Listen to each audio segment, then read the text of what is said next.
dietitian and nutritionist. She is also a health and wellness advocate who finished community nutrition from the University of the Philippines, Diliman. Good afternoon po, Miss Jo. Good afternoon, Hi, hello. Good afternoon, everybody.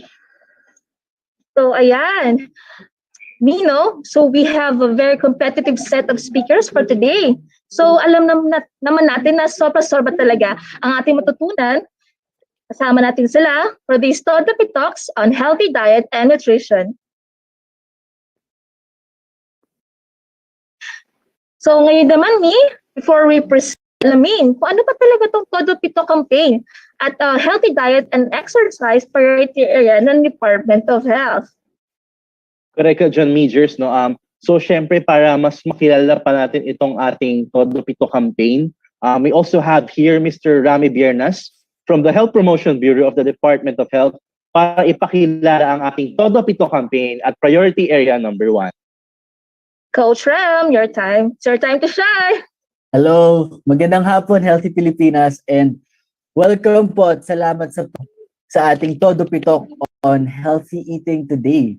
So, ngayong araw na ito, pag-uusapan natin ng Todo Pito Priority Area 1 o ang Move More, Eat Right.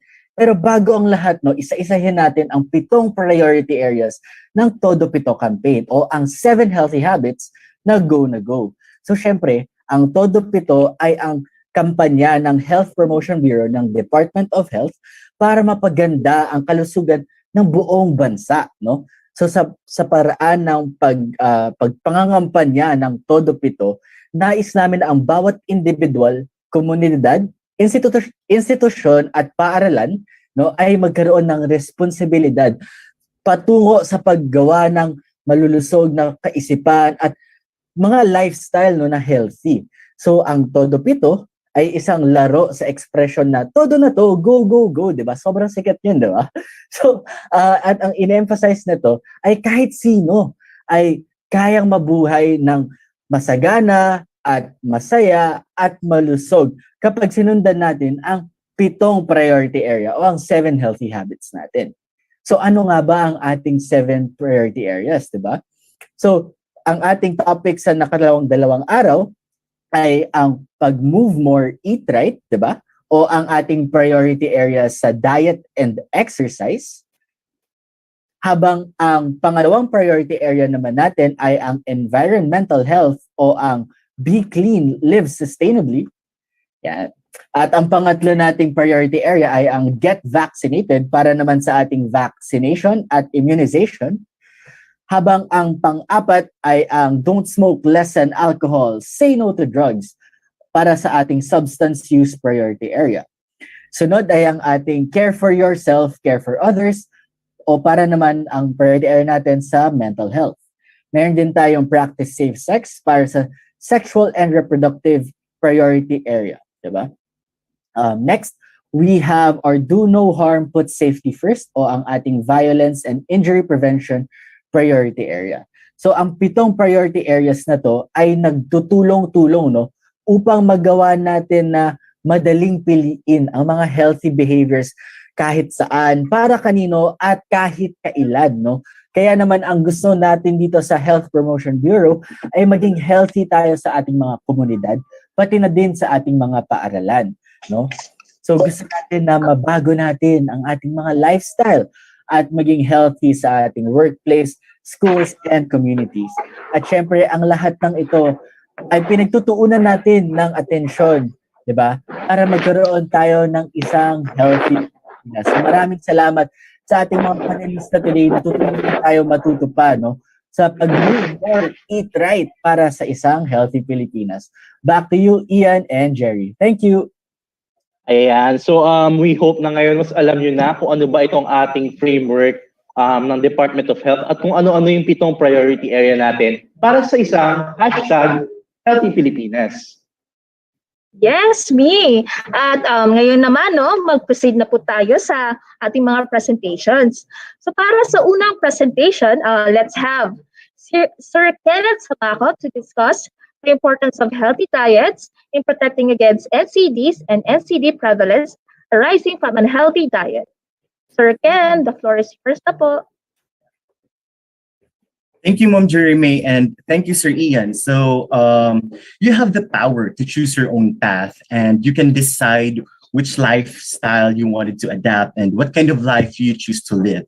You're free to do whatever you want with your body, but the question is, are you making the right decision for your health?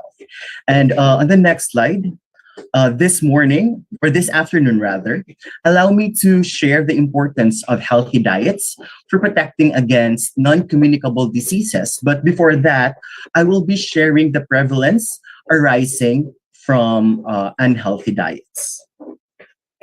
So, non-communicable diseases, or NCDs, such as heart disease, stroke, cancer, chronic diseases such as respiratory diseases and diabetes, are the leading cause of mortality in the world. This invincible epidemic is an underappreciated cause of poverty and hinders the economic development of many countries.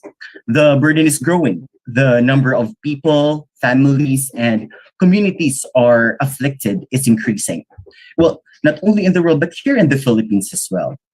Common modifiable factors underlie the major NCDs. They include the use of tobaccos or smoking, harmful use of alcohol, unhealthy diets, insufficient physical activities, overweight and obesity, high blood pressure, raise in blood sugar, and raise in cholesterol level as well.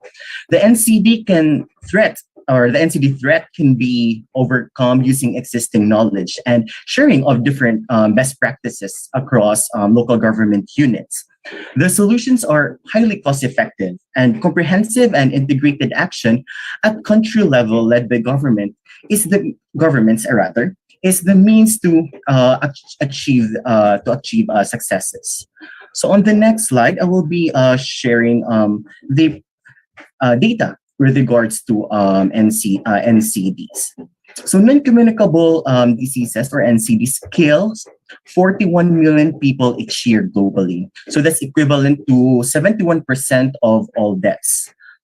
Each year, more than 15 million people die from NCD between ages from 30 to 69 years old.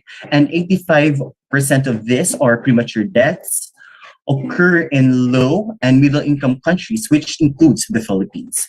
So globally, cardiovascular diseases account for most 97 deaths, or NCD. Cardiovascular diseases account for most NCD deaths, or 17.9 million people annually, followed by cancer, respiratory diseases, and diabetes. So people of all age groups, regions, and countries are affected by NCDs. So these conditions are often associated with older age group, but there are evidence that shows that more than 15 million of all deaths attributed to NCDs occurs between ages of 30 and 69 years old. Of this, as I mentioned, of these premature deaths, 85% are estimated to occur in low and middle income countries. And in the Philippines, it is estimated that there are 12 million Filipinos who has hypertension, and of which 50% knows or aware of their medical condition.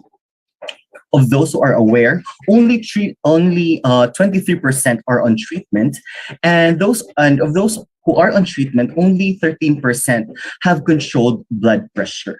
So there are many risks revolving around non-communicable diseases. So on the next slide, I will be sharing the risk of NCDs. So children, adults, and elderly are all vulnerable to the risk factors contributing to NCDs, whether from unhealthy diets, physical inactivity, exposure to tobacco smoke, could be pollution, or the harmful use of alcohol. These diseases are driven by forces that include unplanned urbanization, globalization of unhealthy lifestyle, and of course, the aging population. Unhealthy diets and lack of physical activity may show up in people as raise in blood pressure, increase in blood glucose level, and elevated blood lipids, and as well as obesity.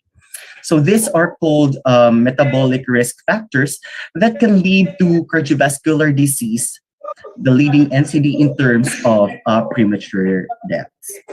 On the next slide, I would just wanted to share that poverty is closely linked with NCDs.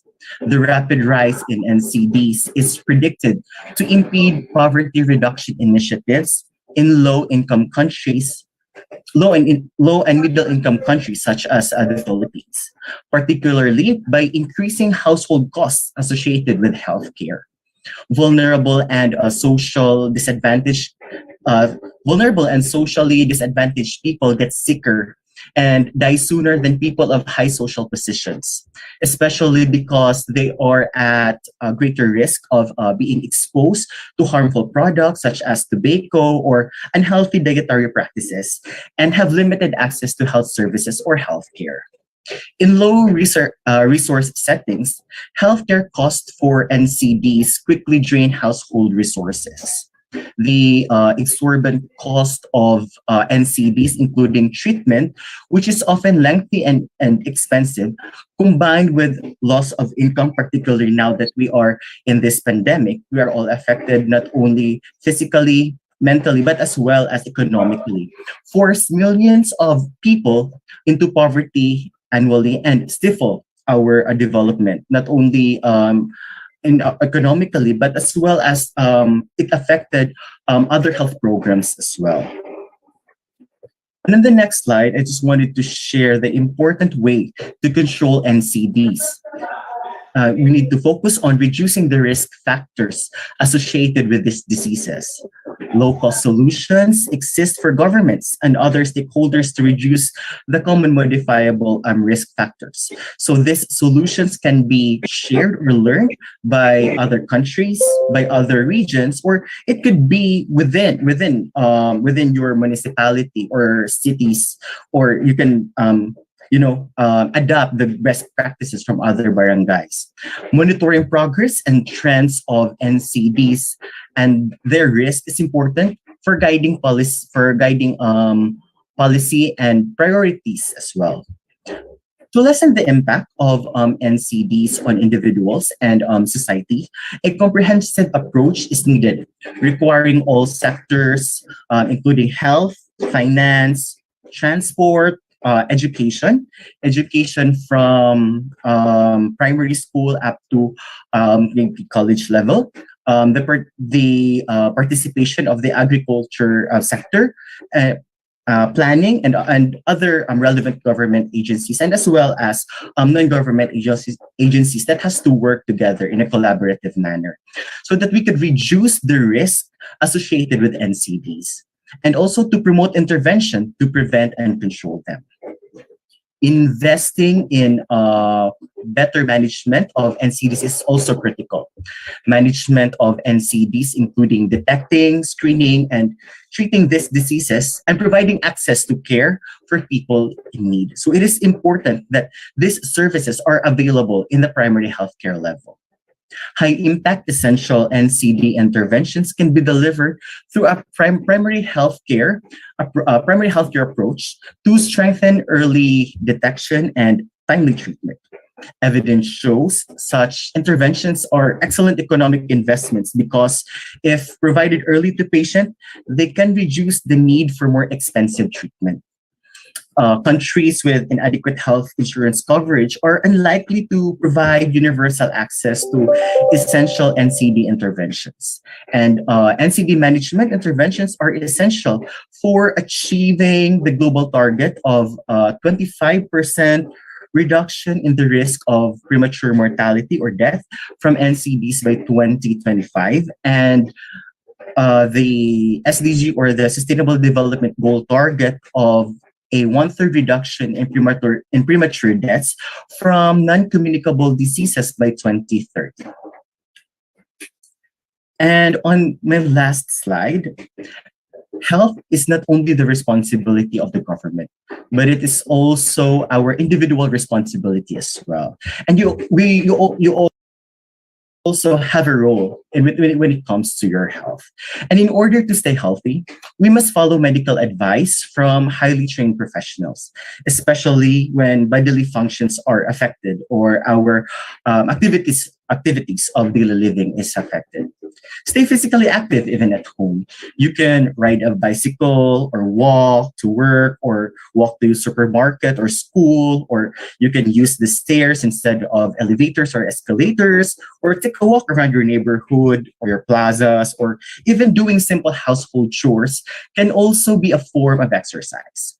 There are also videos online, like in YouTube, where you can dance or do yoga or meditation. So depending on your interests or your exercise interest. Get vaccinated, especially that we are still in the pandemic. Protect yourself and your family against different viruses. And allow me to promote that please get your COVID-19 vaccines in your nearest vaccination sites. And lastly, breastfeed your babies. During the first 1,000 days, the child's brain grows more quickly than ever. Optimum nutrition during the first 1,000 days provides the building blocks for healthy brain development. Beginning early in pregnancy, up to 2 years of child's age, nutrition provides the building blocks for cognitive abilities, motor skills, and as well as socio-emotional development of the child, which in turn impacts the future successes in school and economic opportunities later in life. Throughout the first 1,000 days, the well-being of a mother and the well-being of the child are closely linked.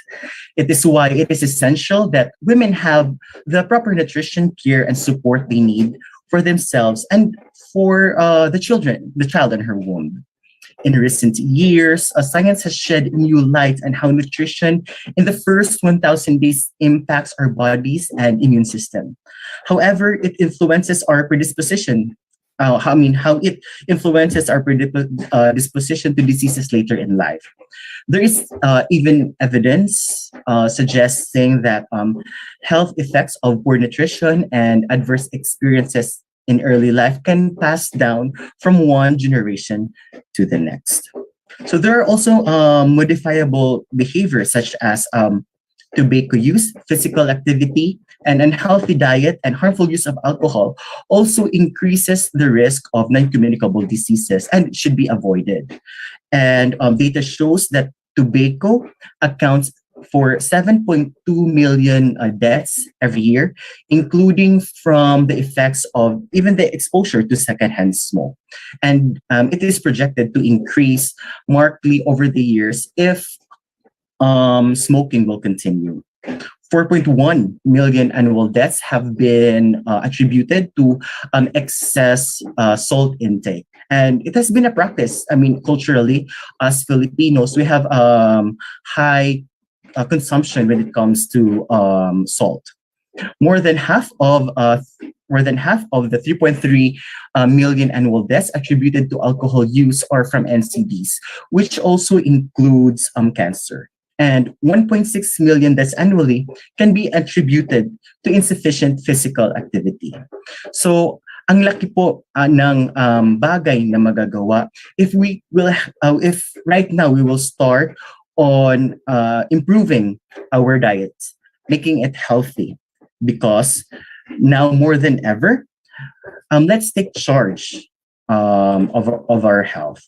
And it's time for the world to deliver and protect people, your families, and the communities. And together, let's beat NCDs. For more information, just visit www.who.int/beat-NCDs. Thank you and good afternoon.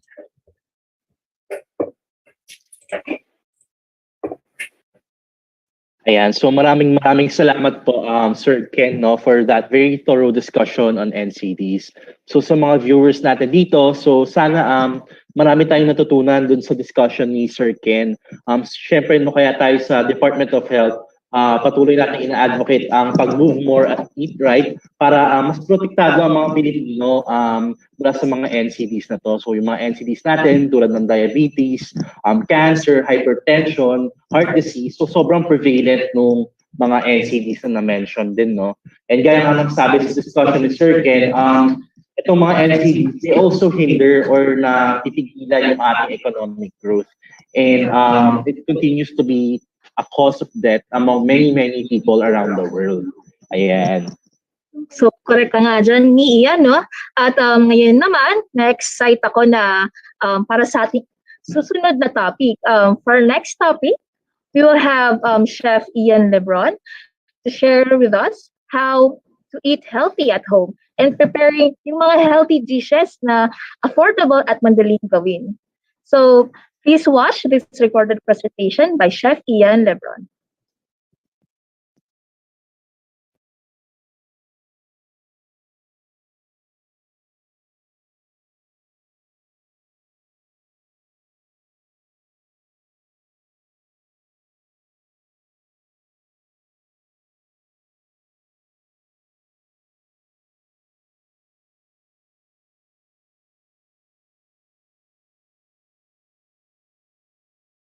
And I'll be talking about how to eat healthy at home, preparing easy, healthy, and affordable meals or dishes. Okay, the COVID-19 pandemic forced us to stay home, protect ourselves, and try to stay fit and healthy. This also forced us to prepare most of our meals at home. So how do we eat healthy at home? I will break it down into 4 simple steps. First, have a balanced diet or nutrition. Second, make use of what's available. Third, I'll be sharing some cooking tips. And fourth, learn how to make your own food. A good reference for a balanced diet is the Pinggang Pinoy developed by the Food and Nutrition Research Institute. They have specific diet guidelines for the different age groups, kids, teens, adults, older persons, and pregnant and lactating women. This is basically knowing how much of a certain food item or food group we can consume in every meal. Of course, if you have a specific health condition, it would be best to consult a nutritionist dietitian for proper guidance about your ideal diet. Pinggang Pinoy emphasizes portion control and eating a variety of foods in every meal. What's available in your area? Access to food and ingredients will dictate how you eat. The WHO recommends that we should eat a variety of foods. For example, a variety of grains would include whole grains, rice, corn, and legumes such as lentils and beans. Whole grain foods like unprocessed corn, oats, wheat, and brown rice are rich in valuable fiber and can help you feel full longer. We should also eat plenty of vegetables and fresh fruits. We should likewise have some foods from animal sources like meat, fish, eggs, and milk, or dairy products. I think this last one is a game changer for all. Choose raw vegetables and fresh fruits or unsalted nuts as snacks, instead of the high-fat and sugar snacks which we all love. During the pandemic, some of us started growing their own food. Some agencies and communities supported this as well. I think this is very sustainable and feasible. It is not that hard to plant some vegetables in your yard, provided that you have the resources. Vertical farming can also be done for those with limited spaces. If you can get tofu and tempeh, they are very good meat replacements. They are both made from soybeans. Tempeh are whole soybeans fermented using a specific mold. It is very cheap and a staple protein source in Indonesia. Since they can replace meats, both are very flexible in the kitchen, meaning you can fry them up and eat or use as part of a dish like adobo, kare-kare, or in any of your favorite dishes. Since tempeh is fermented, it has also probiotics, which gives us many added benefits. Mushrooms are also excellent meat replacements and are very flexible in the kitchen.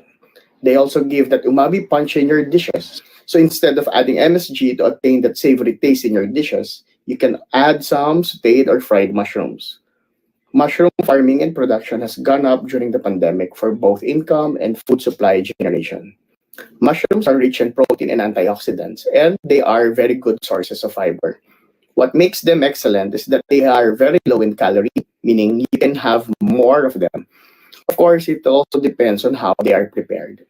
Moving on to cooking tips. We all should cut back on our salt, fats, and sugar intake.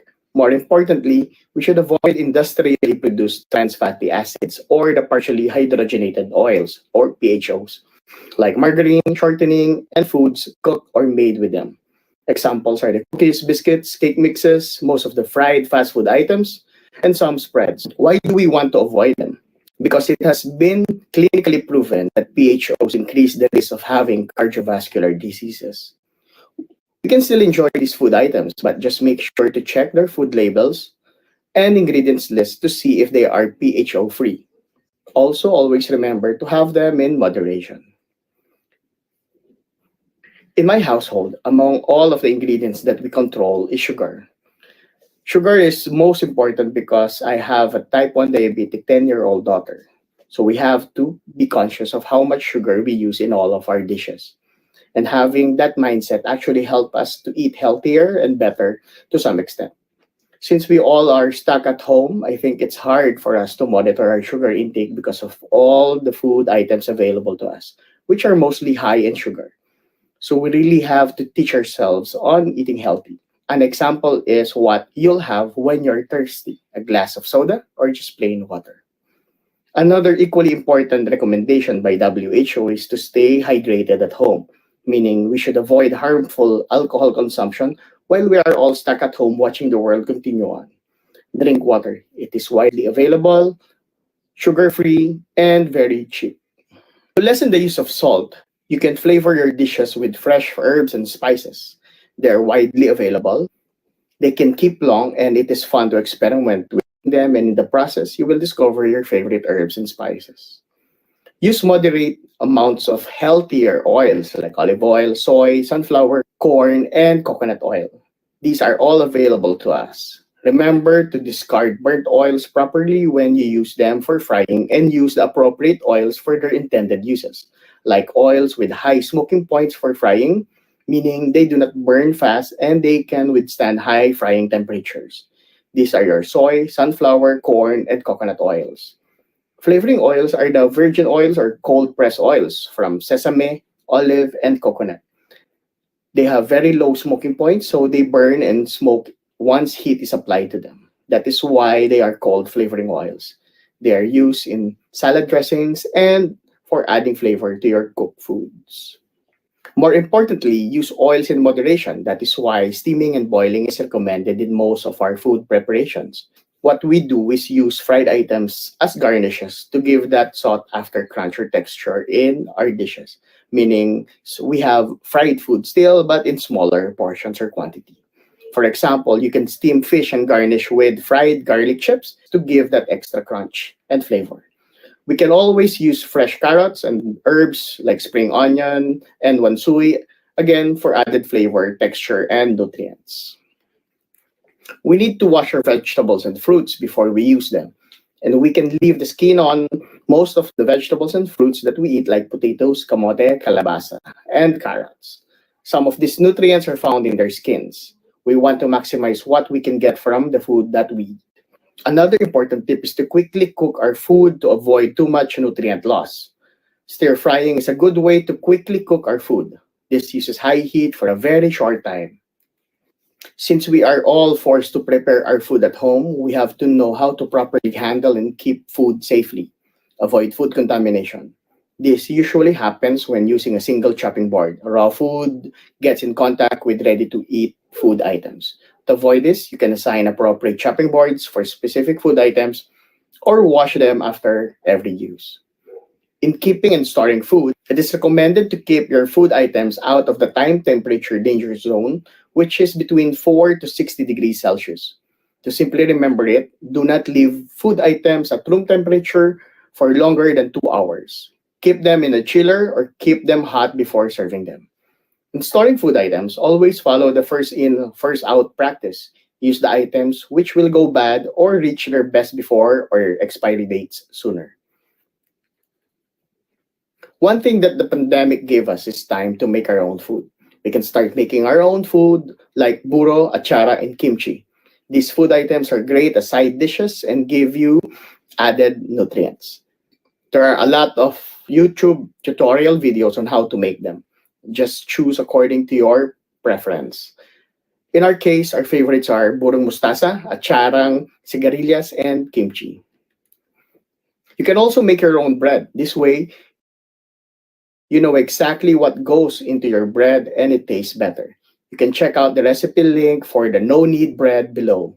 This only uses 4 ingredients: flour, yeast, salt, and water. Since this is fermented longer, the flour is more digestible and it has more flavor. Hopefully, you will like this recipe. After doing this, you can proceed to making your own sourdough bread, which is more complicated but is tastier and healthier. In summary, you can surely eat healthy at home. Maintain a balanced diet, use what is available in your area, and eat a variety of foods. Cut back on salt, sugar, and fat intake. Use a moderate amount of healthier fats. Flavor your dishes with fresh herbs and spices, and make your own food. Thank you for listening. I hope you learned something from my presentation. Happy cooking and eating healthy. Thank you.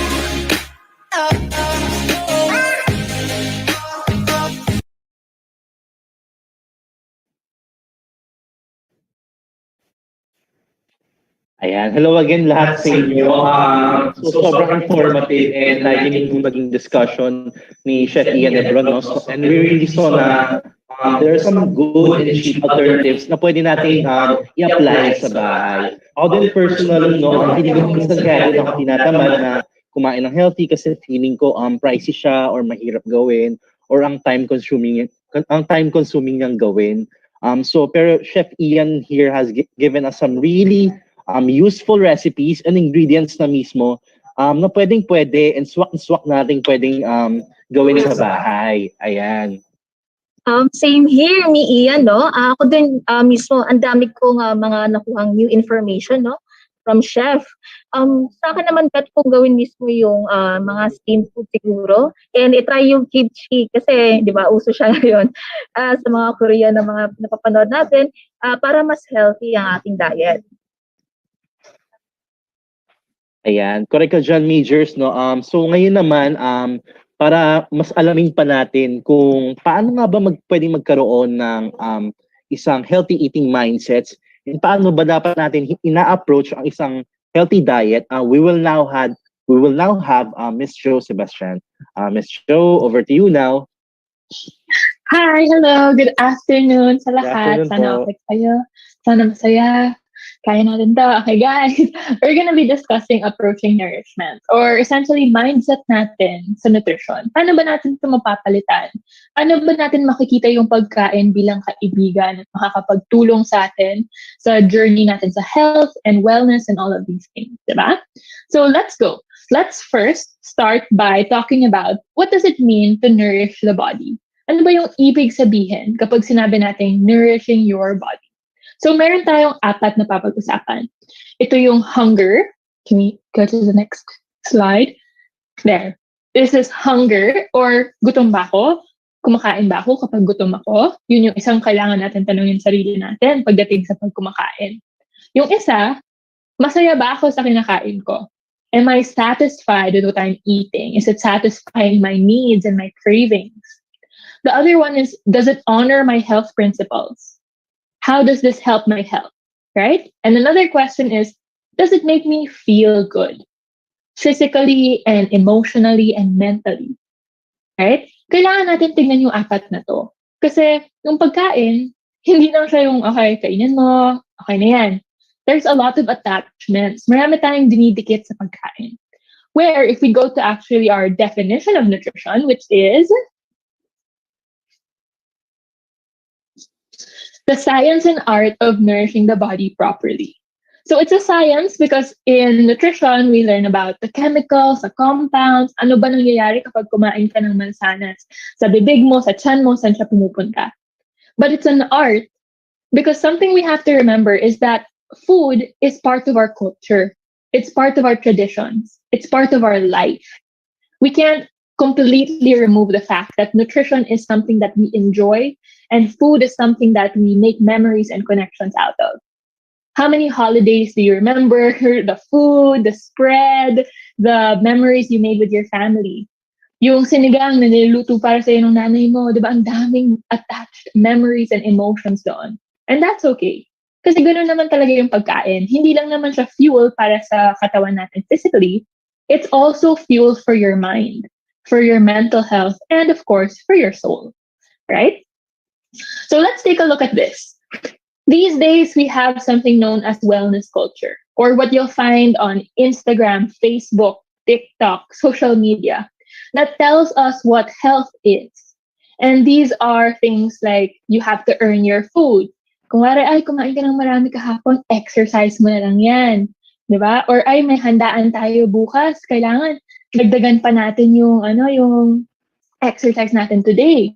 Or, ay, dami kong kinain, di ako kakain today. Diba? Parang meron tayong mentality na kailangan natin, we have to earn our food. Right? But I want to tell you that your body is amazing. Ang galing ng katawan natin. Na marunong talaga siya mag-adapt at marunong siya gumamit ng pagkain na kinakain natin. And you don't have to earn your food because you being alive is something that allows you to have food or to eat. At marami tayong mentality sa pagkain, ay, bawal na ng rice. But rice is something that's culturally part of us Filipinos, right? If we remove that, we're also removing a big part of our identity, right? Or yung good food versus bad food, ay, masama yan, hindi yan pwede kainin. Tapos pag kinain mo, feeling mo masamang tao ka na, parang nagnakaw ka ng bangko, ganun yung feeling na kumain ka lang ng isang tinapay, di ba? So, a lot of the things that we see online tell us that you have to earn your food, you have to burn off your food, kailangan healthy ka lang palagi kumain, which can make us feel very afraid of eating and makes us always question, tama ba yung ginagawa ko? Okay ba yung ginagawa ko? Right? So I want to show you something called the spectrum of eating behavior. This is something that's not often talked about, but when we talk about the spectrum of eating behavior, this is how we eat. On one side, this is intuitive eating, where you eat when you're hungry. Gutom ako, kakain ako. You eat foods that make you feel good and that gives you emotional satisfaction as well. You have a positive body image or a neutral body image, which means we don't eat just to change how we look, but we eat to fuel our body. Di tayo kumakain para lang, ay, gusto ko lang talaga pumayat or gusto ko lang talaga wala na akong tiyan. We eat because my body needs food. Kailangan ng katawan ko ng pagkain. And we don't use food to regulate our emotions. I know a lot of the times we are emotional eating and stress eating, and it can be very difficult. But it's also brought upon a lot of the stress in the world that we have to fight or we have to look into without using food, right? On the other side of the spectrum is eating disorders. Anorexia nervosa, bulimia nervosa, binge eating disorder, and other eating disorders. Na madalas nakikita lang natin na, ay, matakaw lang yan, or ay, maarte lang yan, ayaw niya kumain. But they're actually mental disorders that need to be approached as such and need to be handled with care because people really do struggle with eating disorders. Even if you feel like, ay, maarte lang sila. It's really not that.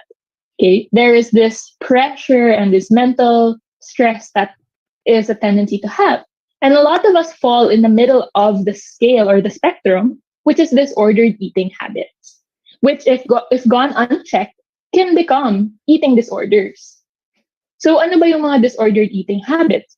Yung nire-restrict mo yung pagkain mo kasi gusto mo mag-lose ng weight and in the sense na parang, ay, bawal na ako kumain, tataba na ako niyan. Diba? Yung mindset natin, natatakot na tayo sa pagkain kasi natatakot tayo na baka mag-gain tayo ng weight agad. When we're hungry, we don't eat. Gutom ako pero tubig na lang kasi bawal na ako kumain. Ganon. Or we use our emotions to regulate, we use food to regulate our emotions. We have a negative body image where we see ourselves as unworthy or something that we have to change physically so that we can be accepted. And very limited lang yung kinakain natin, not because of accessibility, but because we're not flexible or we're afraid to be flexible. Kung may handaan, tapos, ay, hindi naman kasya sa diet ko yung mga hinanda, hindi na ako kakain. Or stress na tayo, bawal na kumain kasi wala din yung pwede, di ba? So these are things that we have to look into and assess. Are these healthy behaviors that we should keep going or doing? And how does this impact my relationship with food?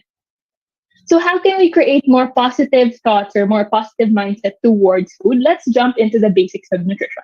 So very, very simple lang. These are concepts that we can apply to our daily life to look at food as something better. So remember this, food provides energy. Food is there to fuel you. Kailangan niya ng katawan natin kahit hindi tayo nag-exercise or kahit wala tayong ginawa. Kailangan pa rin ng katawan natin ng pagkain. Basic need yan. Of course, meron tayong food insecurity, but let's just talk about first, what we need in our when it comes to health. So let's talk about 3 concepts of a healthy diet.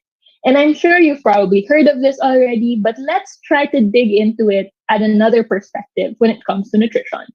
So these 3 are balance, variety, and moderation. Let's start with balance. When we say balance, this is a balance of food among the food groups, and of course, the balance of amounts that our bodies need. So we don't have to remove food groups unless meron tayong specific condition na kinakailangan ito. But really, we usually don't have to remove food groups from our diet, especially if that's our only source of food, right? Mahirap naman ang mga no-rice diet, pero paano kung yung only source natin ng carbohydrates ngayon na available ay rice, right? So when we talk about balance, you have to remember, all foods offer your body something. All the food groups have a very important role to play when it comes to your health. Ang carbohydrates, pang energy, ang fats, pang absorption ng nutrients at pang protection, your protein is there for your muscles, right? Every single food group still has an important role to play.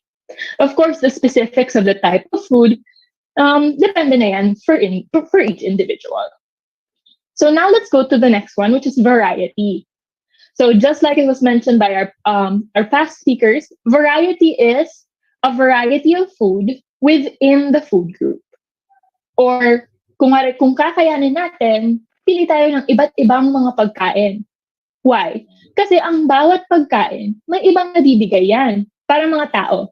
Diba, iba tayo ng mga strengths, iba tayo ng mga capabilities. Yung iba, marunong kumanta. Yung iba, nagkakaraoke. Yun na, joke lang. But essentially, when I say this is, variety is kailangan ng lahat ng pagkain. Kasi meron talaga silang ibang nabibigay. Yung mga gulay na kulay orange, iba yung nabibigay na sustansya sa mga gulay na kulay green. Diba? And of course, para hindi tayo magsawa sa kinakain natin. And then we go to moderation. So, ang moderation naman, ang ibig sabihin lang nito, kumain tayo ng pagkain sa dami na alam natin, mapapasaya tayo at yun yung kailangan ng katawan natin. Right? So, moderation says that eat food in portions that make you feel good and in portions that you need. Right? This is important kasi madalas, pag nagda-diet tayo, tinitingnan lang natin kung ano yung kinakain ng iba. Kesa sa kinakain natin. Palagi na lang, ay, konti lang yung kinakain niya. Babawasan ko na yung pagkain ko, parang mas marami akong kinakain sa kanya. Diba? We compare. It's always important to remember, iba-iba tayo ng kailangan. Iba-iba tayo ng needs pagdating sa pagkain. So focus on your portions and the food that makes you feel good. Focus on your needs. Right? So just think of this when it comes to nutrition. Add a variety of food, have a balance of your favorite foods, and of course, the foods that you enjoy, and foods that make you feel good, right? And if you need help, you can always follow the Pinggang Pinoy as a guide. So, ang Pinggang Pinoy ang pinakamadaling magagamit natin para malaman natin kung yung diet natin ay may balance, moderation, at saka may variety. Paano ba natin may ensure na ganyan yung mga pagkain natin? Just think of your usual meals. Meron ba akong go foods or carbohydrates? Madalas may kanin, okay. Meron ba akong grow foods? Meron ba akong protein? Isda, chicken, beef, pork, etc.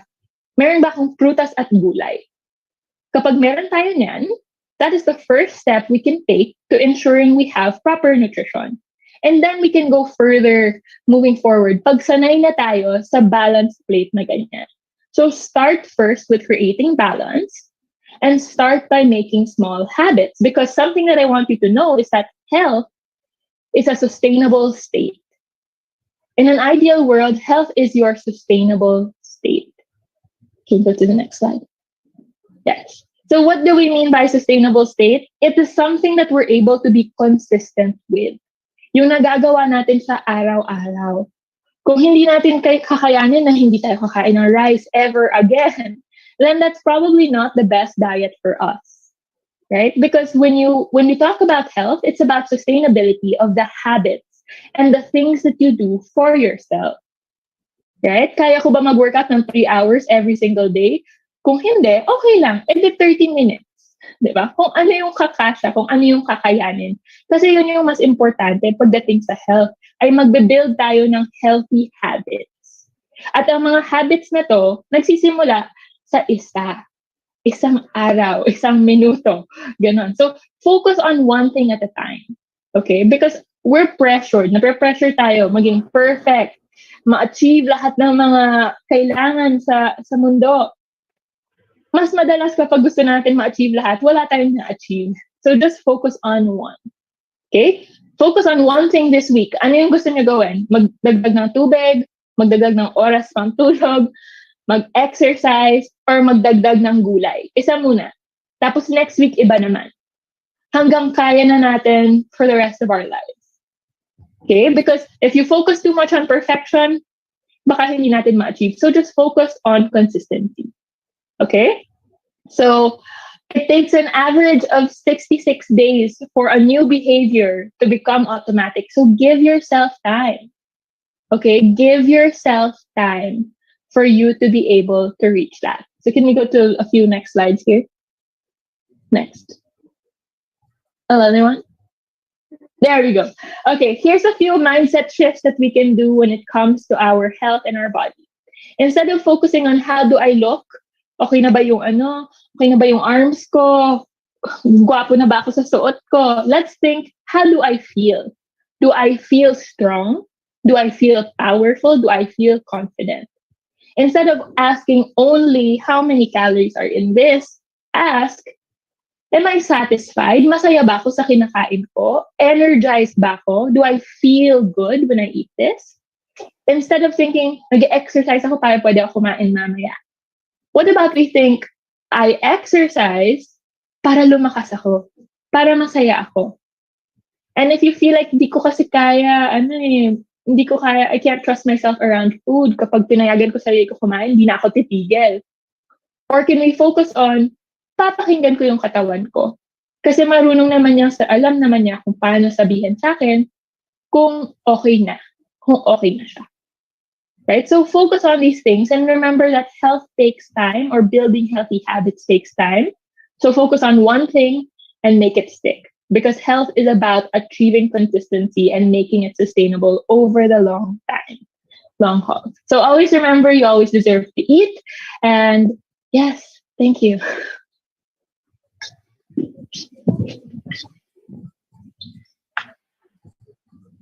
So, ayan. Thank you so much, Miss Jo, for that very informative and inspiring discussion. So, ako personally, I really like yung discussion ni Miss Jo kasi I realized na eating doesn't have always na, to me, na kailangan mong i-deprive yung sarili mo. And kumbaga, it's all about balance. Yeah, eating yung mga variety of food, dapat in moderation lang siya. And of course, having a good mindset and being consistent lang talaga. Ako, hindi talaga pwede tanggalin sa diet ko yung rice. So, rice is life talaga, me. Correct ka dyan, Mino. Ang gusto ko nga rin yung mga points na yun, na you don't always have to deprive yourself just to be healthy. But you also keep in mind na how does this make me feel? Does it make me happy to eat this? And so on. And gusto ko rin yung points in Ms. Jo na food isn't just a fuel to our body, but it's also a reflection of our culture, a reflection of our identities, a reflection of our lives, basically. Ayan. Truly, Mino. At ngayon naman, magkakaroon tayo ng isang panel discussion para sagutin ang mga crucial and tanong ukol sa healthy diet. At may mga tanong din po tayong nakuha mula sa social media. Okay, so para i-facilitate po ang discussion na ito, we will have Miss Patricia Descalar and Miss Eloa Valenciano from our partner at Imagine Law to facilitate this. Patricia and Eloa, over to you now.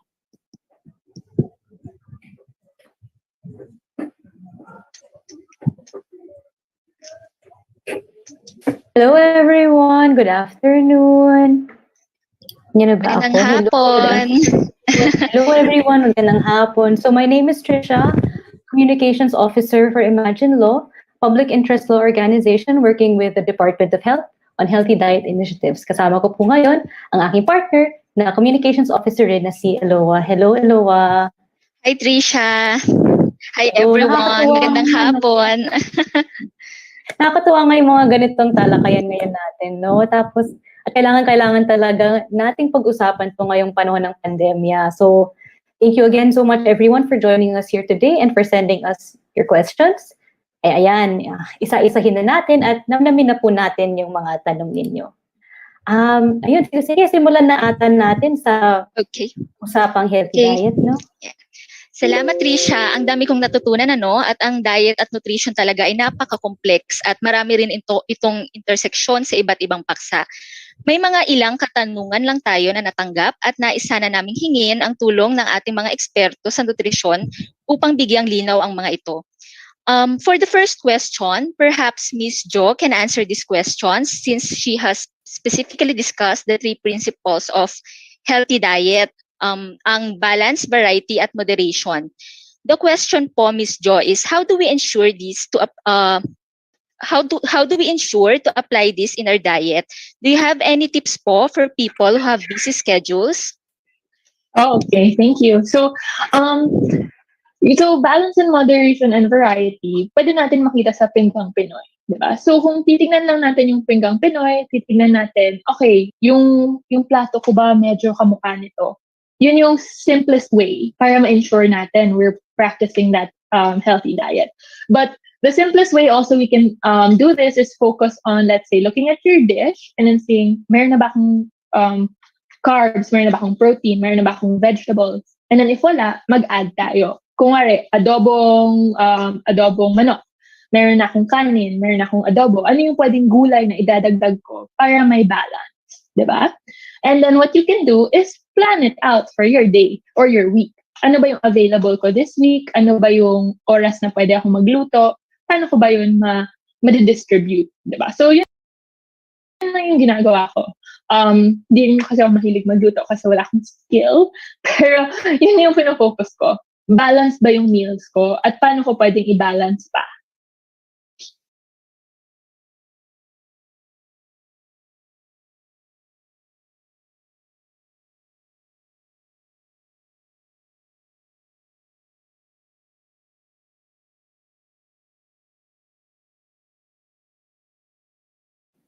Hello, I think you're muted. Sorry, okay.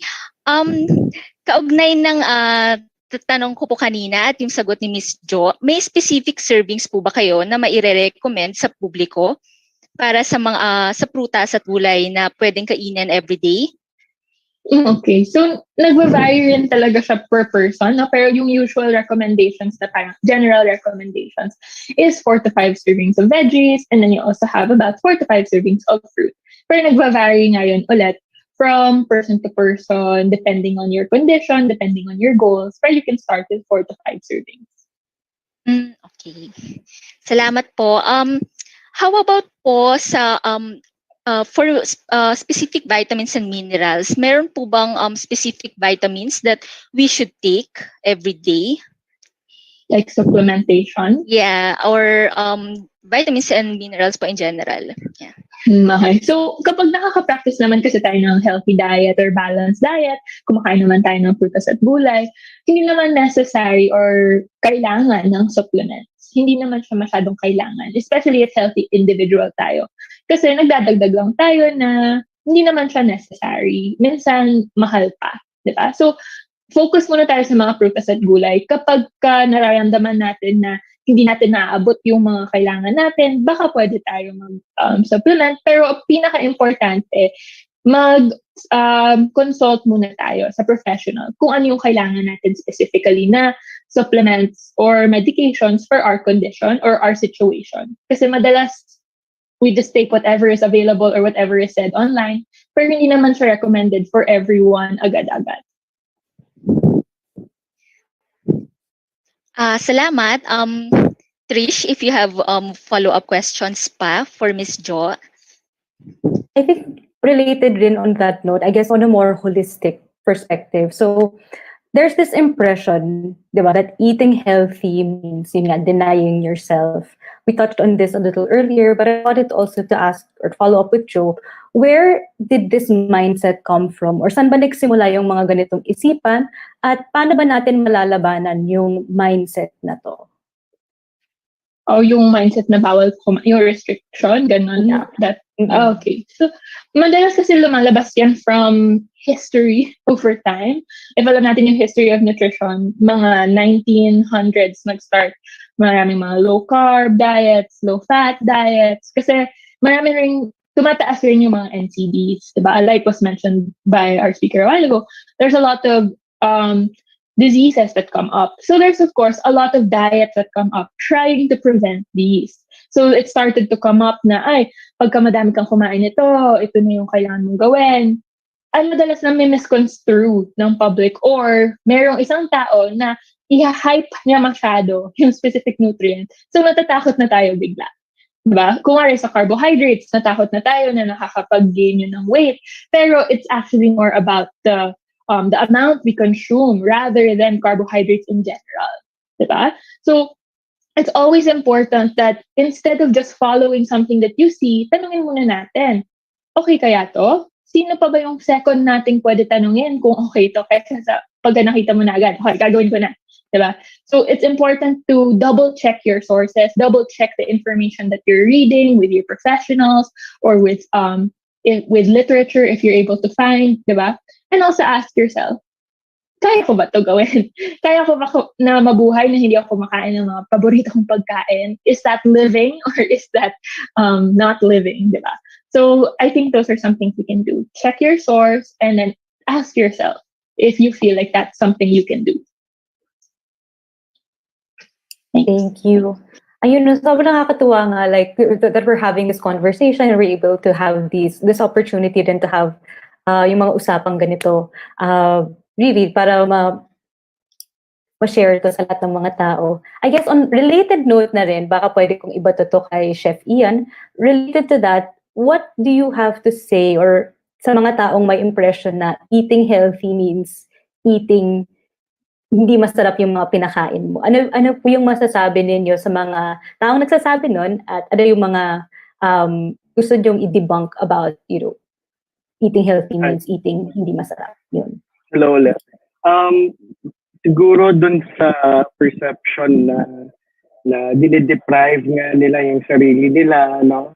Yung mga ganun. So parang kailangan lang siguro malaman nila na pwede mong kainin yung gusto mo. So parang yung sa anak nga namin na type 1 diabetic, diba? So parang ang perception ng mga tao, okay, bawal kang kumain ng lahat. Lalo na ng may sugar. Pero where in fact, it's just control, moderation, balance. Like what Ma'am Jo said kanina. No? So lahat naman pwede mong kainin. Tapos syempre, yun nga, kung ano yung preference mo, what makes you happy. Basta tama lang ang variety o balance. No? Dapat in the right portion control or sizes. So it's kung mapili ka o pihikan ka sa pagkain, I guess magkakaproblema ka. So you really have to educate yourself and expose yourself to different kinds of food. Kasi for sure, baka hindi mo lang nagugustuhan yung iba. Kasi ibang mga pagkain ay may sinasabi sila na acquired taste. Na? So kailangan mo matutunan. Parang durian, una ayaw mo. Tapos later on, masarap pala siya. So may mga ganong aspeto din. So lahat siya nasa preference din. No? So yun po. Thank you, Chef Ian. I think related na rin sa usapang educating yourself. Kung mababato ko rin po kay Chef Ian rin at kay Joe uli, what do you watch out for when you are in the grocery and you are checking your nutrition labels? Yung mga sa prepackaged food, ano ba dapat yung, siyempre, medyo overwhelming siyang tingnan? Ano ba yung mga kailangang hanapin sa mga nutrition labels sa mga prepackaged goods sa mga palengke or sa mga supermarket?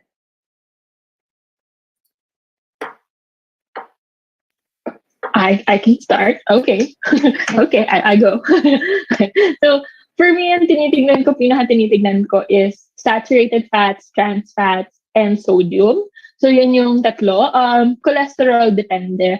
Pero, yun talaga yung tatlong pinaka-titignan ko. Ano yung amount ng saturated fats, yung trans fats na minsan hindi naman talaga binibigay or nilalagay sa label, tsaka yung sodium intake natin. Kasi yun yung madalas hindi natin natitignan, or yun yung kapag masyadong marami na tayong nakukonsume on a daily basis for a long time, pwede na siya mag-result in specific complications. So siguro yun yung tatlong titignan ko. Tsaka added sugars din pala. And added sugars.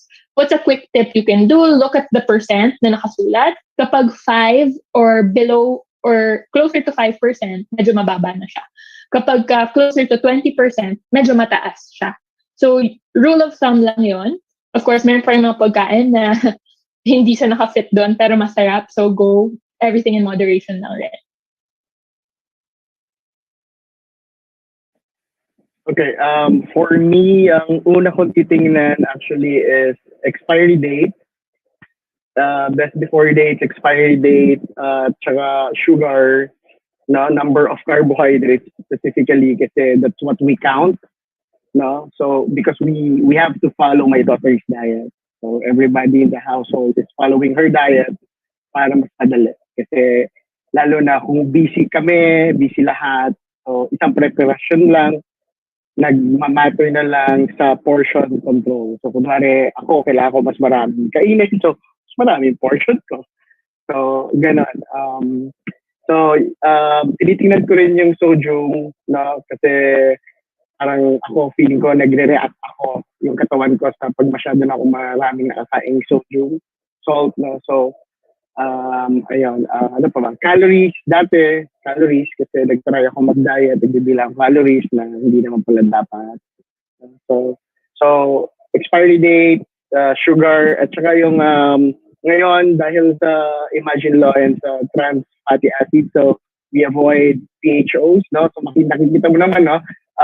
Kahit nakalagay na zero trans fat, you have to check the ingredients list kasi minsan nakatago doon, nakalagay partially hydrogenated oil. So, you don't need that. No? So, yun, yung isa namin tinitingnan. At tinuturo namin sa kasama namin sa bahay na huwag bumili ng mga items na may ganun. Thank you.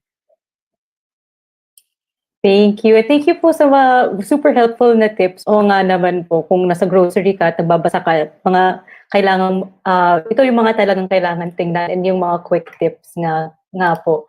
I think on that note, since pag-usapan na rin natin yung mga supermarket food, mga pre-packaged food, diba, Eloa, parang napag-usapan na rin natin kanina yung fast food.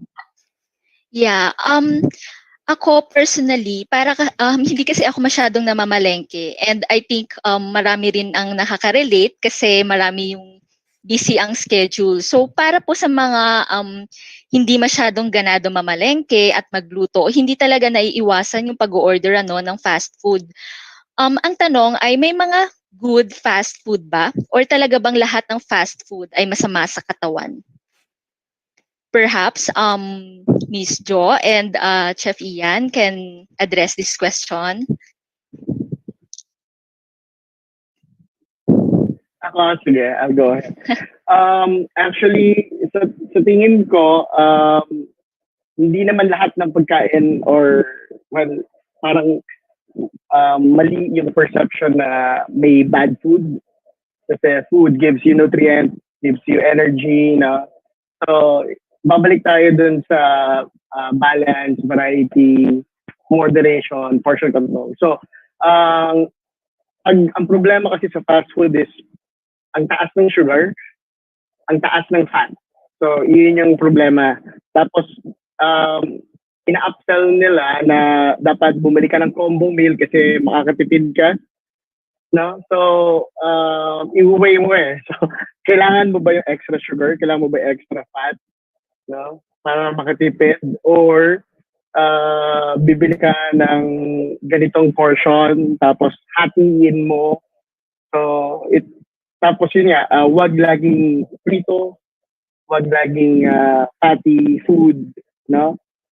So, sa ibang bansa kasi may fast food na like McDonald's in Europe, they have very good salad.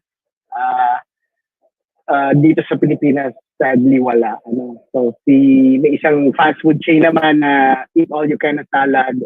So, portion control again. So, and then, what else? The Chipotle sa US is claiming to be a healthy fast food. Pero titingnan mo yung portion sizes na binebenta nila o ino-offer, which is mali pa rin. So, depende pa rin yun sa pangangailangan ng body mo o kung gaano ka namin ba ang portion size na kailangan mo. Babalik ka na naman dun sa balance, variety, and moderation. Ayun po. Miss Jo, baka may add ka, ma'am. Thank you. I love your answer. But I think yung ma-add ko lang is something that we can also help us turn in our mindset if we eat fast food is if yun lang talaga yung available at this moment, right? Then there's also accessibility as a big issue that we have around food, especially now na bawal masyado lumabas and also it's raining, so yung availability of sources natin not the best. So always consider natin accessibility. If yun talaga yung pinaka-available at this moment, what can we do, right? But if you are able and if you're eating fast food and if it's not every single day, every single meal, that's fine. If you're eating fast food and you feel like maybe I can add more balance, pwede ko dagdagan siguro ng kamatis at ng lettuce dito sa burger na to, dagdagan ko ng veggies, or sa pancakes, dagdagan ko ng saging, ganun. There's also a way to add balance to those meals if you want to. Salamat Miss Jo and Chef Ian. Gustong-gusto ko yung life hack na ng pagdadagdag ng healthy. Yes, Chef Ian, are you raising your hand? Sorry, oo. Okay. May add pala ako. Baka kasi hindi nyo din alam na sa mga sa fast food, if you buy, you can convert your soda into water. Bottled water. So, pwede yun. Alam ko walang extra fee. So, you can do that para mas healthy option. Yun lang. Thank you. Thank you. Salamat po sa mga tips and tricks para maging healthier itong mga fast food. Sa susunod na tanong naman po, ito ay nanggaling mula sa social media, particular na sa Facebook page ng Healthy Pilipinas. What are your thoughts on trendy diets and the variety of detox products in the market? So some popular diet trends are the keto diet, IF or yung intermittent fasting, gluten-free diet or yung dairy-free diet, and no rice diet. So ano pong masasabi nyo dito sa tanong na ito?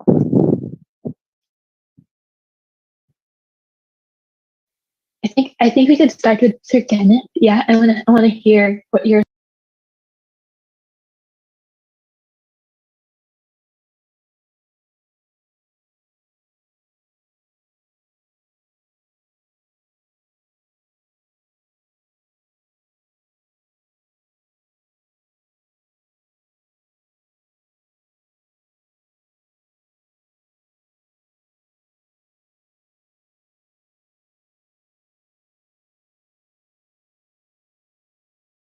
thoughts are.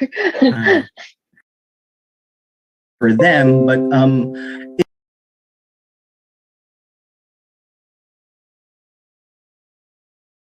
it is important po na our diet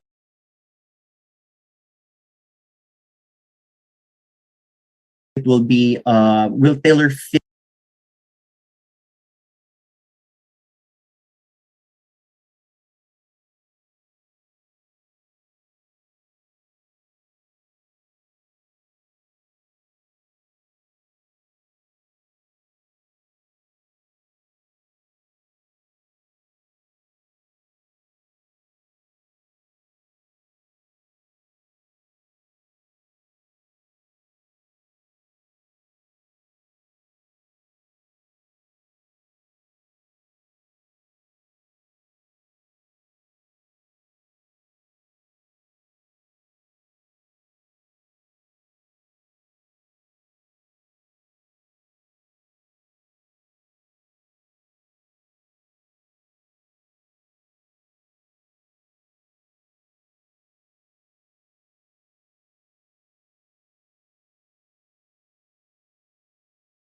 it to our needs and our lives.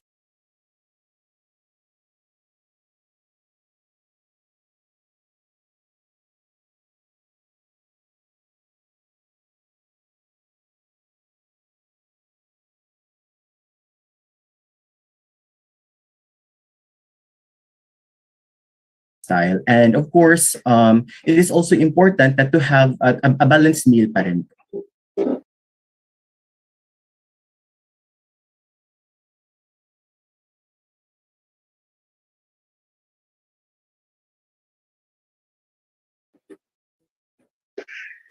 Yeah, I agree. No,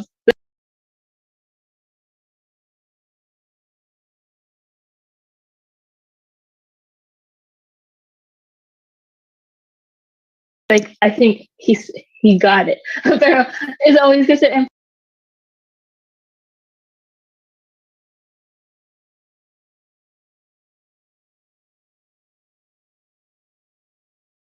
important to remember, mga trendy diets, madalas one size fits all sila. Very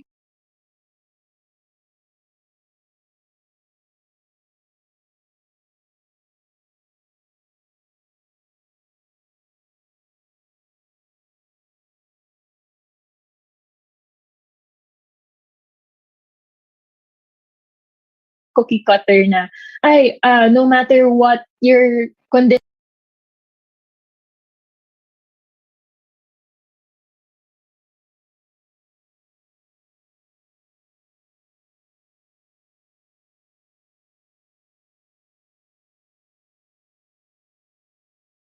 is, no matter who you are, ito i-follow mo, okay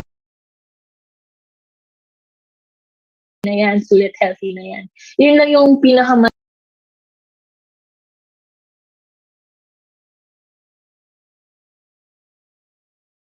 malaking problema doon is ina-assume na natin na kasi may isang gumagawa,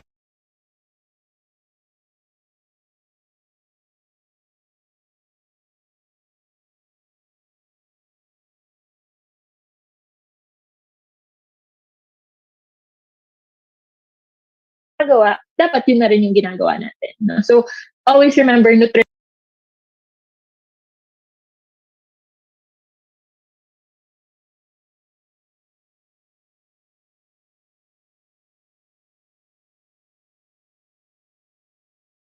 is very individualized. You will have very different needs, and just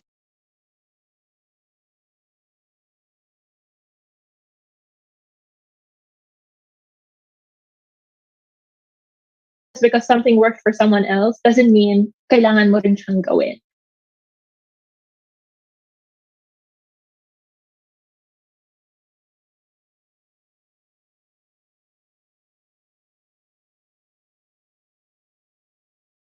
Right? So always consult talaga to be sure it's what is for you.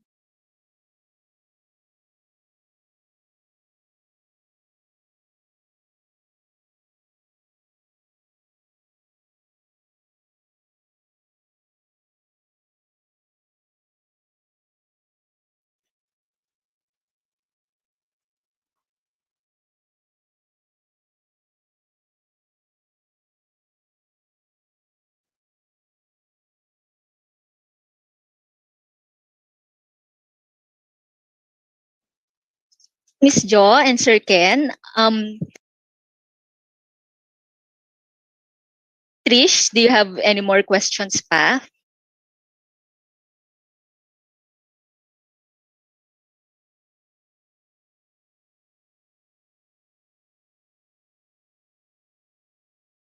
For our panel? I think relate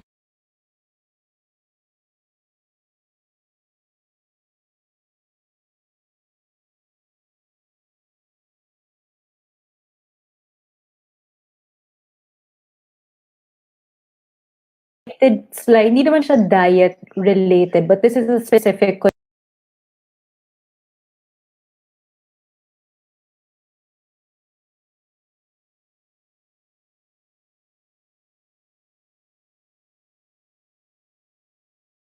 concern coming from people. This was sent by email.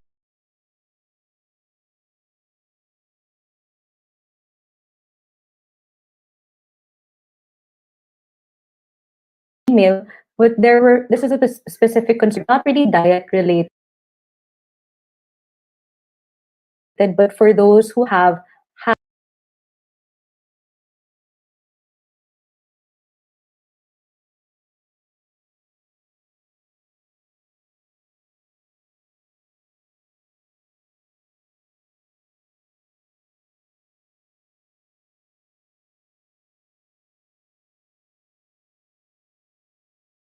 high sugar and high cholesterol. Are there any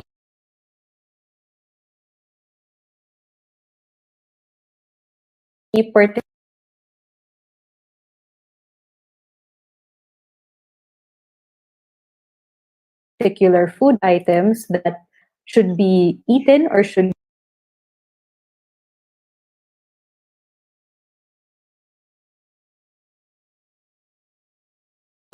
should be eaten in particular? Yun.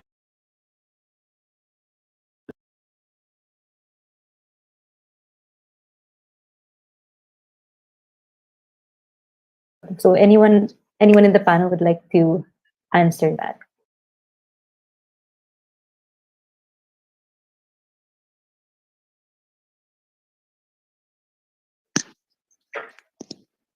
I'll answer. So for you,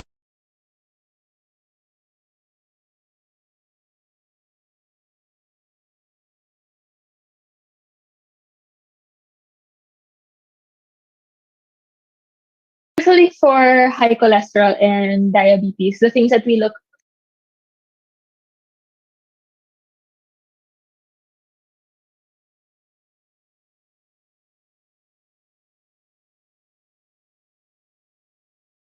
for diabetes first, we usually look at the type of carbohydrates you consume,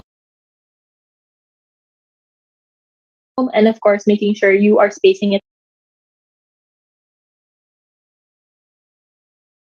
out throughout the day, because that's very important as well, that you don't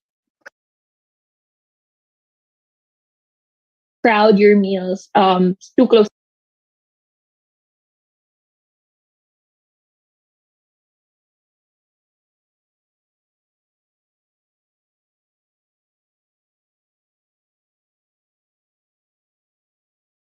together, especially if they're carbohydrate rich, because that's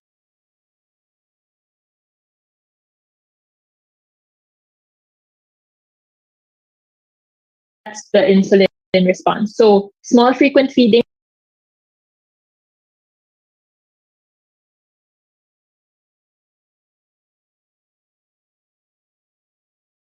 usually recommended, and of course eating more fiber,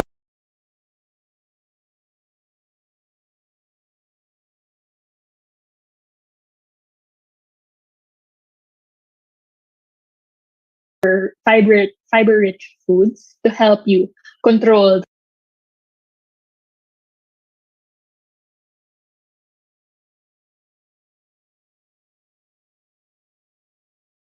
the release into your blood sugar. So increase your fiber, increase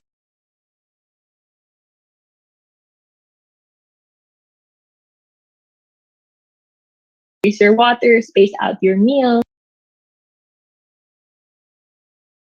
and of course, balance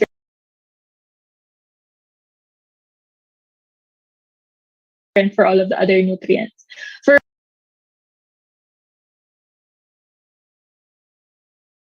cholesterol, usually ang tinitingnan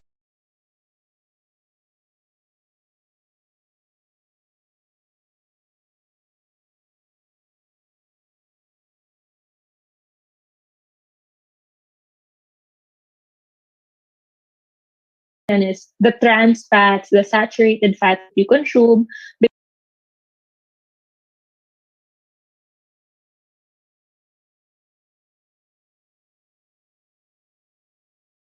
because that's usually what impacts cholesterol levels rather than dietary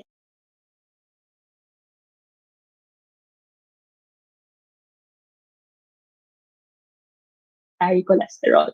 So madalas inisip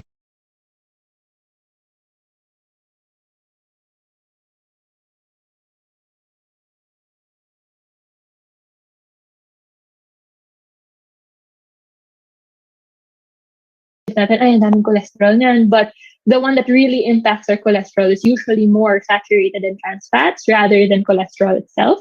So again, increase fiber, increase water, and watch out for saturated and trans fats. So there's just general recommendations, of course, and more specific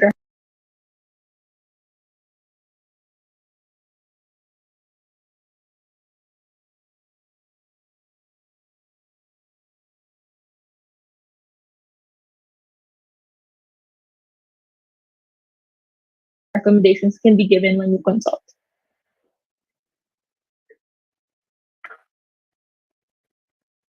Thank you for that. Sir Ken, Chef Ian, would you like Not just campaigns on nutrition, but as well as other information with regards to health. So, and also aside from our website and social media pages, you can also visit credible sites.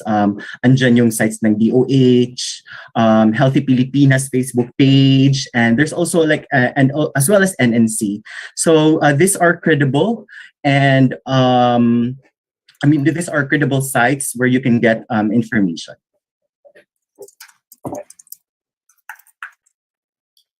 Thank you.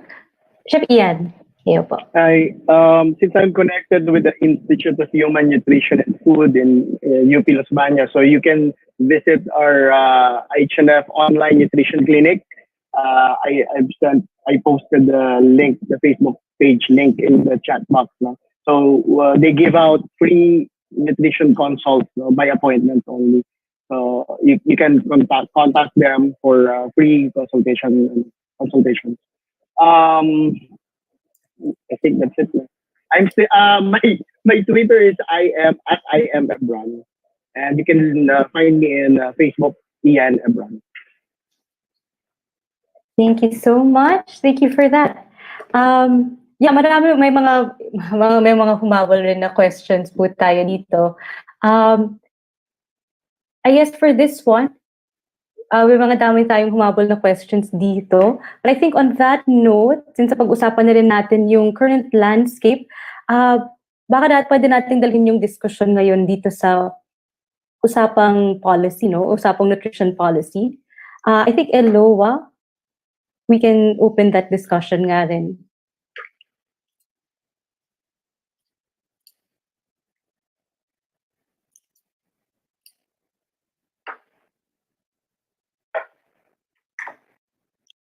Sorry, I think I was muted. For the first question, Sir Ken, I think Sir Ken can answer this. What hinders people from getting access to a healthy diet? And why is undernutrition still prevalent in most households? And ano kaya yung pwede nating magawa to address this? Oh, thank you. Very, very interesting questions. No. First, on the first question, what hinders people from getting access to healthy diet? Well, there are a lot of factors as to why. One is there is increased production of processed foods. With rapid urbanization and changing lifestyles have led to a shift in dietary patterns. So people are now consuming more foods high in energy, fats, free sugars, and salt. And many people do not eat enough fruit, vegetables, and other dietary fibers such as whole grains. And also the exact makeup of a diversified, balanced, and healthy diet will also vary depending on individual characteristics. So it could be their age, their gender, their current lifestyle, and the degree of physical activity as well. Also, the cultural context is something that we could also look into, and then as well as the locally available foods and dietary customs. So, however, the basic principles of what constitutes to a healthy diet remains the same. And on your second question regarding why is undernutrition still prevalent in most households? Just a quick information every day. There are 95 children in the Philippines that die from malnutrition, and 27 out of 1,000 Filipino children do not get past their fifth birthday. And one third or around 30% of Filipino children are stunted or short for their age. And stunting after 2 years of age can be permanent, irreversible, and it's even fatal for these children. And this is exacerbated by natural disasters and climate change that impacts our country. So, giving in order to prevent or eliminate undernutrition or malnutrition in the Philippines, it is important to provide or ensure the optimum nutrition during the first 1,000 days of life of the child. So, andyan na yung ensuring that the pregnant mothers are healthy and they completed the required prenatal checkups. Sa facility sila magpapadeliver ng baby nila, the unang yakap or the first embrace or kangaroo care, and then there's exclusive breastfeeding up to 6 months of age, and then introduction of age-appropriate food beginning 6 months, and then continued breastfeeding up to 2 years and beyond. In fact, may pamangkin nga ako na 5 years old, dumidede or sumususo pa din sa mommy niya, and she grew up to be a very bibo, very matatas magsalita, and I would say that matalino na bata. So let us support mothers as they exclusively breastfeed in the first 6 months of life of the child. And the introduction of adequate, balanced, and age-appropriate food coupled with continued breastfeeding, because it contributes much to the child's ability to grow, learn, and succeed in school and later in life. Also, with regards of what we can do, well, there are a lot of things that we can do, but let me take this opportunity to call or urge our local governments to deliver in a more inclusive access to age-appropriate, culturally sensitive, gender responsive, and disaster-resilient health, nutrition, water, sanitation, and hygiene programs and interventions, especially including in emergencies, particularly for the most vulnerable population, including the children, the pregnant women, and of course the older persons as well. So government have a central role in creating a healthy food environment that enables people to adopt and maintain healthy dietary practices. So effective actions by policymakers creates a healthy food environment. So they could create a coherence in national policies and investment plans, which includes, trade, food, agricultural policies as well, to promote a healthy diet and protect health. And second, siguro, encourage consumers to demand for healthy food and meals. So we give power to our consumers to demand for healthier food choices. And then lastly, again, promoting appropriate infant and young child feeding practices. So promotion or strengthening the breastfeeding and protecting and supporting breastfeeding practices in the community, including baby-friendly hospital initiatives and implementing policies and practices to promote protection of working mothers, especially for those who are breastfeeding mothers. So yun lang po. Thank you. Thank you, Sir Ken. Super extensive and detailed ng sagot niyo po. Walang sagot. At nag-i-intersect siya talaga sa napakaraming importante and crucial topics. For the next, perhaps we can pass the ball na to Ian and Jeremy. Thank you so much po, Chef Ian, Miss Kenneth, and Miss Jo. Ay, Sir Kenneth.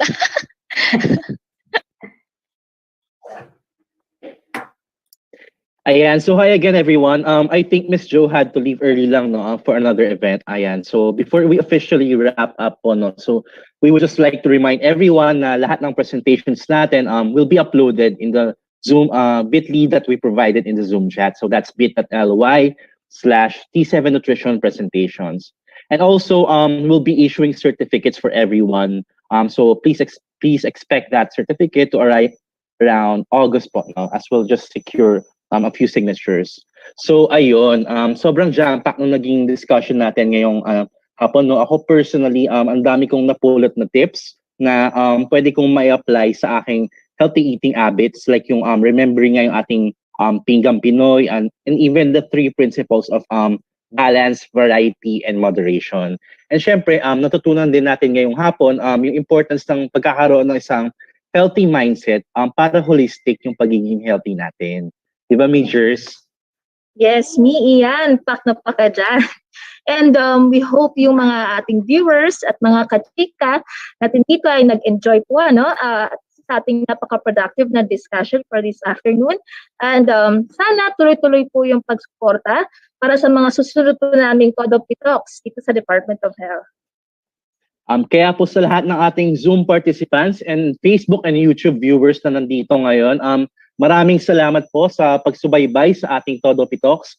Of course, this won't be the last, syempre, no? Because you'll also be having Todo Pitalks for all other priority areas of the Department of Health. So, kaya kita-kits po tayo ulit, and maraming salamat, and keep safe po.